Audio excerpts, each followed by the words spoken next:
Welcome back. We are continuing our political coverage. We're sitting down with State Representative David Clark, a Republican running for Lieutenant Governor. The Army Special Forces veteran says that he's ready for his next mission under the Gold Dome, with a platform focused on eliminating property taxes and the state income tax, cracking down on crime, and expanding parental rights. Thanks so much for being here. How are you? W, thank you. Honored to be here. Oh yeah, thanks again. So you're proposing to eliminate property taxes and immediately grant seniors $500,000 homestead exemption. Property taxes fund schools, public safety, and local government. So can you tell us specifically how would cities and counties replace billions lost in revenue without cutting essential services or shifting the tax burden elsewhere?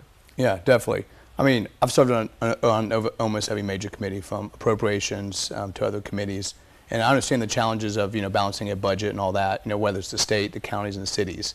But I just know that the burden we have on the seniors are crushing them. I mean, I've had more calls in my now 12th year in the House on property tax saying, and these are calls I'm getting saying, if property tax goes up one more time, I'm going to lose my forever home, in the golden years. And I believe if you've paid in the system for 40 plus years, you should be able to have this tax break. And I mean, I believe this. I go win this Lieutenant Governor. If a county's saying that they're struggling because they've lost a little bit of revenue, I'm willing, my office, myself, to go down and look at their books. And I'm pretty sure almost every county would tell me, you know what, I'm good. We can handle it. We can figure it out. And then also, I'm always an open book. If we need to discuss, helping out to replace those funds. But I believe we have a lot of waste, fire, and abuse, and I think we need to balance our books better. And also, if the seniors are losing their homes, that's a huge tragedy. Okay, and let's talk about this, right? So you've described yourself as a warrior willing to fight both Democrats and members of your own party. You were also removed from the House chamber in 2021 over a COVID-19 testing policy dispute. So can you tell us, how would you work with lawmakers who disagree with you to actually move legislation forward as Lieutenant Governor, a role that really depends heavily on cooperation within the Senate?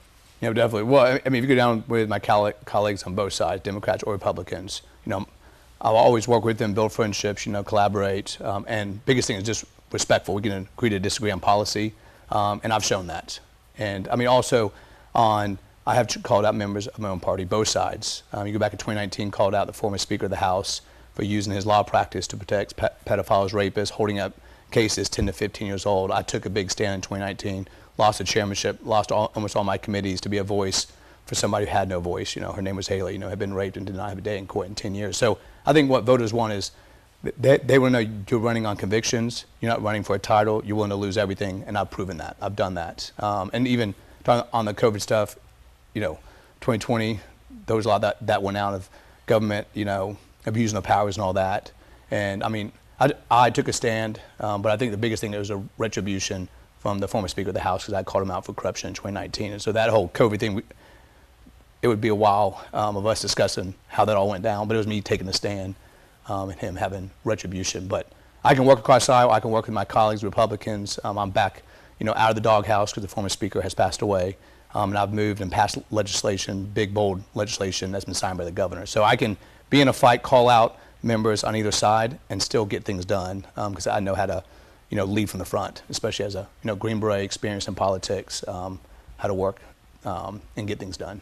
Got it. Okay. And then lastly, you say that you want to block foreign adversaries like communist China from owning Georgia land or influencing the state's economy. So what specific enforcement mechanisms would you support, and how would you ensure legitimate foreign investment and Georgia businesses aren't unintentionally harmed? I think it's by sitting down with everyone, at a table, talking, discussing how to put Georgia first. I did carry the bill on the House floor that banned our foreign adversaries like China, Iran, Russia, and others from buying up farmland here in Georgia. Because if you don't control your food supply, your water supply, and making sure to protect your grid and infrastructure, you don't have a nation. So I think we need to continue to be looking at that. And as a Green Beret who understands the national security and foreign policy, I will lead from the front on that, because we need to make sure we're putting Georgians first, not other countries and special interest. Gotcha. Well, thank you so much for joining us. And guys, State Representative David Clark is one of several Republicans seeking the office of Lieutenant Governor in 2026. The primary is set for May 19th, with the general election happening on November 3rd. And as always, we encourage voters to make sure that they are registered and informed before heading to the polls. We'll continue to speak with candidates on both sides of the aisle as the race takes shape. For more information, head over to our website at 41NBC.com and our free 41NBC News app. We'll be right back.